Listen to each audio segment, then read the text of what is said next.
this is Sunniva. And this is Johannes. And you are watching Board Gaming Ramblings. And today we are taking a look at Fjordar from Go To Pieces Games. It plays from 2 to 4 players in 20 minutes per player. This is a new Norwegian designed board game coming to Kickstarter the 28th of May. Just so you know, we don't know all Norwegian people, so these are not people that we personally know, just so you know that before we do this video. Yes. If you want to know more about the game, more than we can tell you in this video, you can go and check out Go To Pieces on Facebook, and also, of course, go to Kickstarter and get that notification when the game launches. Fjordar is set during the Norwegian Civil War, which you probably have heard a lot about. So if you don't know anything about it, you might know a bit more after you play this game.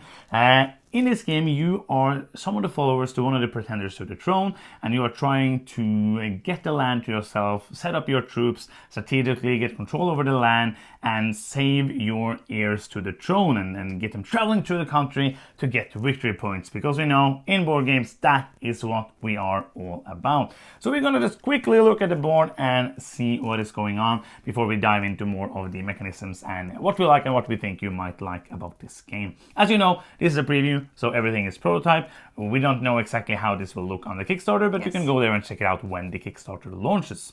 So in this game, you are going to play a series of rounds, and each round have 5 phases.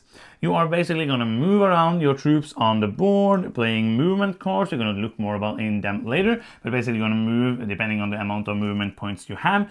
Moving around, placing your control cubes on different areas when you move around. Go into boats, go into combat, trying to take over different areas basically. And what I'm going to try to do very briefly is to get control all the way over here to my blue earpiece. And if you know, I don't play blue. Sunniva's always blue. So this is Sunniva's play pieces. Your blue earpiece. My blue earpiece. Yes. Earpiece. It's a hard word. Yeah. Heir to the throne, and it's also heir, and it's English language. And what I'm going to try to do is to get my blue cubes basically. That one is easier to That get. is easier, yes. yeah. So my blue cubes all the way over to where they are. I'm going to try to travel as far as possible to get victory points down to my other castles, basically. And that's what you're going to do. You're also going to make villages, you're going to build churches, you're going to burn down the churches, you're going to do all of this crazy stuff throughout the game. That is just a super brief overview, so now we're going to go more into detail on the different phases and talk a bit more about them. You ready? Yes. First off, you're going to play a movement card. So how does that work? You have some cards on your hand, and you decide which one you place, and those have both movement, and they sometimes have a special ability as well. So for example, Ingrid Rangwald's daughter. Yeah, these are some of the leaders' special cards. Englishify it. She can move 3 spaces, and she also gives you 1 coin. Coins are good. Yeah, coins are really good. And what is really neat about this is after you have played this card, you will put it down in front of you, starting to make a tableau. And next turn when you are playing another card, you're going to play it like this over here. And now you see I have 2, 3, 4 movement this round. And you can then start, when you play the 3rd card, you will have to then pay money to keep the cards in this tableau. Yeah. And that's really interesting. Like, do you wanna keep it there so you don't get to use your special ability many times, but you build up your movement? Or do you want to take them all back and move less, but maybe you can get some special bonuses when you do it? So I really like this engine building. I agree. So either you play like 1 card and your movement like builds up, or you have to remove them all. Yes. But then you also get your special abilities back. So I like that a lot. Yeah, this is one, when I read the rules to this, like when I read rules, I always, some things might struck me, like the reason I want to play a game. Like when we get preview rule books, it's like I need to, something need to like, and this was the ending part where I was like, oh, that is neat. I want to see how that works in real life. So I think this works really nice. And then you're going to move, and how you move is you move throughout the map. Here Sunniva has set up a very small map with a very hard movement path because there's 2 of this, so it's not really hard to move, but it's hard to get control because you want to have control over the whole ocean. Basically, all this is based on areas. So all of this, like mountain or this woods, which is 1 level higher, here, I don't know if you see it on video, is one space. So if I'm over here, I can, like, this is no movement to move inside of here. But this is a movement. That is a movement. And if you move up, you have to use more. If you move down, you have to use less. And if you move in a ship, you can basically move wherever you want to, so that's more flexible. Yeah. And also when you have these control cubes, all of the connected controls cubes is basically one move. Yes. So I can move all the way from here, over here for example, for one move. Yeah. So that is a reason why you want to build those rows of control cubes basically. So you're moving your pieces. There's 2 different pieces in the game. You're moving them around and trying to place them where you want to place them.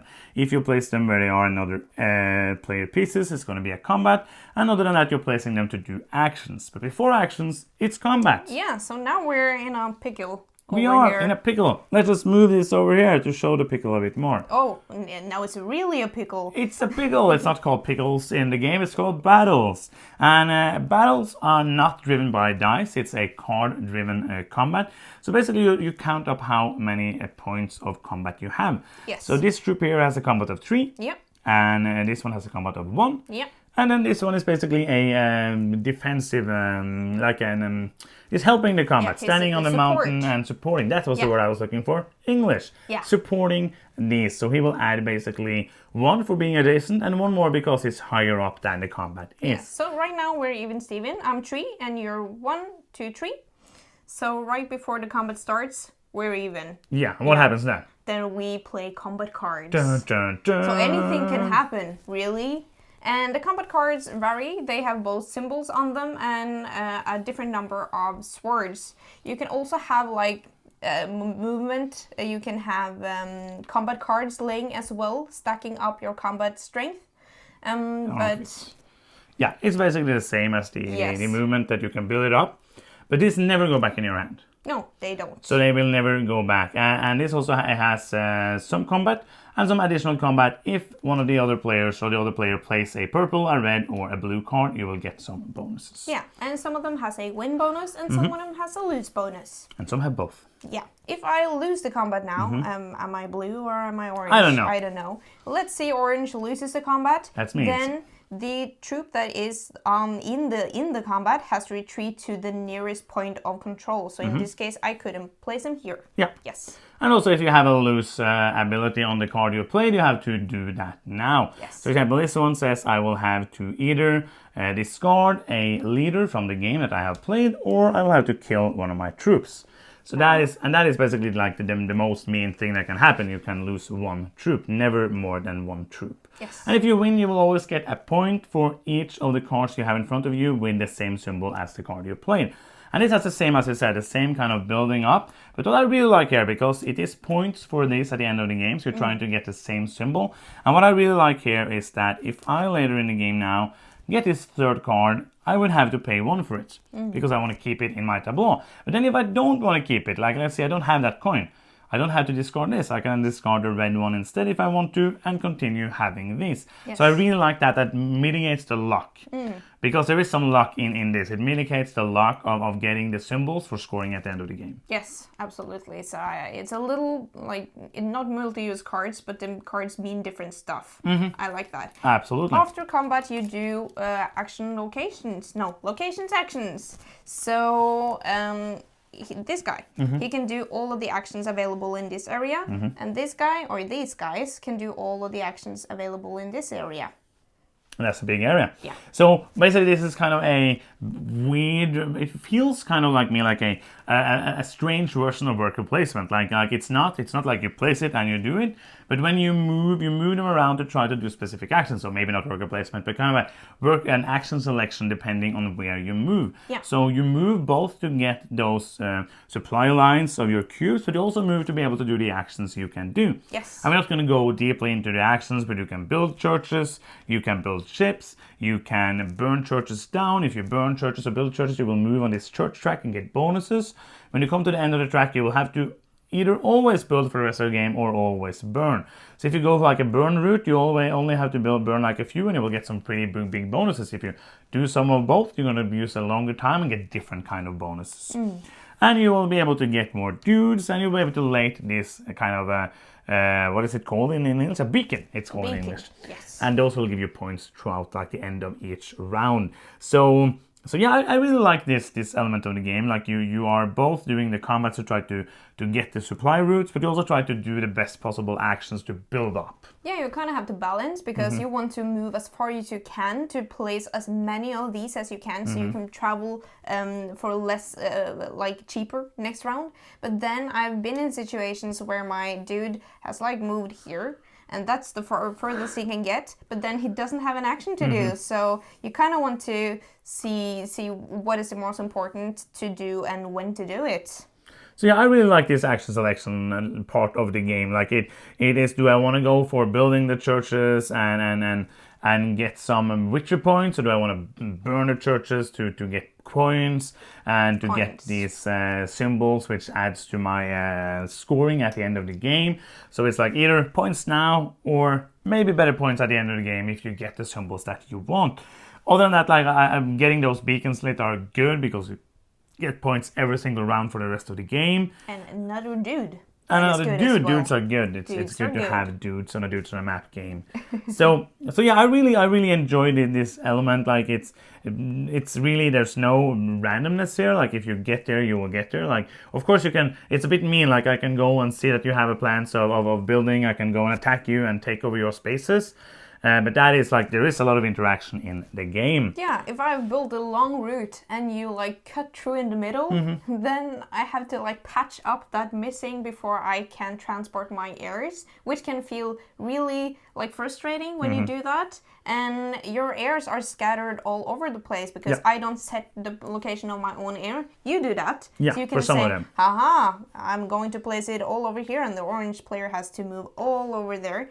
And you kind of can't avoid like bumping into each other. That's bound to happen. Yeah. And being in combat, even if you lose, can also give you some final bonuses for the game as well. So yeah, so that is pretty neat. And I think like just to go through the end of the turn, you get the scoring for this, and you will draw some event cards if you have reached 5 more victory points. So back to what we were talking about, like the air action, we can do that one. Like if you want to move this one, for example, over here, let's see, there's not enough cubes in our example. Let's see, we have this. We have gotten cubes in both of these shapes. Yeah. We have taken over this. Haha! Yeah. They're just standing over here doing nothing. And we have one over here and one over here. Perfect. So now you have this long supply line that goes back to your home so base. It doesn't have to go to home base, you have to go to another castle that you own. And the way this works is that you're trying to make the longest possible route, because the longer the air moves, the better points you get. So here you will move it, you will get then 1 point for each step of the way. So you will get 1 point for starting, then 2, 3, 4, 5, 6, 7 points. If I had another control cube up here, I couldn't go there because you can't go a longer route than the shortest route that you can go. You can choose another castle. So let's say there was a castle over here. You could still choose this castle. So it had to move like longer, but you cannot like go a longer route to the castle that you have chosen. Yes. And throughout the game, there's going to be more airs coming out, and there's a lot to like in this game, don't you think? Yeah, and also there are new leaders to get to your card, so you're starting with a hand of like a one leader and a common hand. Movement card hand words, and you get leaders that can move you in a specific direction, like give you bonuses that are good for one thing, or give you more movement point based on, for example, specific things you control on the map. Yeah. Yes. Or victory points for different things. Like for example, this one here says 2 victory points per church that you control. 2 movement. Movement, yeah, of course. And then also 1 victory point per castle that you control. Yeah. So that is pretty neat, like some different ways to do that. I think there's a lot of things to like here. I think like the only thing that is usually a thing with me is that there is some luck here. But this doesn't go to the point where the luck is too much for me. No, I absolutely agree. A lot of, I especially like actually that is not a dice roll in combat. It's very, very nice that I can plan to set myself up in a like strategic way to have an advantage before the battle starts. and that I can see how much a chance I have of winning by the cards that I already have in hand. So that I like very much. The other luck is, it doesn't bother me that much. It's drawing. You have to be prepared for it though. Be prepared. Where is that from? Let me know in the comments. And this also has a nice thing. When I draw 2 of them, when I choose. Yeah. So you get to choose one and you discard the other one. And then next time somebody want to take one, they can take the discarded one. Yes. That is also neat, which mitigates that. So I feel like they have taken many things that I like, and they have like taken the luck and thought like, how can we mitigate this, but still have the cards, still have the drawing of these. So drawing 2, choosing one, really like that, and that you can pick from the discard pile, and that and this fact I really like that you don't have to discard a card, that you just play it for the combat, so you can build up that scoring even though you might not have the money to keep more and more cards. So there's a lot of things here that I like. I think that if you are into these Dudes of a Map strategic game, it's not a very heavy game. It even has a basic game that you can play when you introduce it to new players. We haven't played this because the full game was what was more interesting to us, but you can play it if you're introducing it to younger players or to new players, to introduce them into the game, and then you can play the full game. I really enjoy it when games do that you have that possibility to level it up inside the game. Yes, I agree. And there's a lot of stuff to do. You don't have to go for the heirs. You probably should go for a couple of these. You should, but you can't, like, I was often like, oh, there's a church over there that I really want to burn, but my heir's over there, so which way should I go? Could I try to, like, go this way with the church and hope that you place an heir in that direction later? So I think it's not like something you don't have to do like one thing. I can go for a few heirs and do like win a lot of battles and that kind of stuff, and people then can do whatever you want. That is true. Yeah, I think there's a lot to like here. If this piqued your interest, you can go over to their Facebook page. You can also go to the Kickstarter when that launches and see more videos of other content creators and just learn more about the game. And if it is for you, you can also, of course, back the game. Yes. So I think that is the end of this preview. We hope it was helpful. We hope it gave you something to know about this game so that you might be more informed if you want to back it or not. Yes. And that is the end of the video. Thank you so much for watching. I'm Johannes. I'm Cinema. And you've been watching Board Gaming Ramblings, and bye-bye.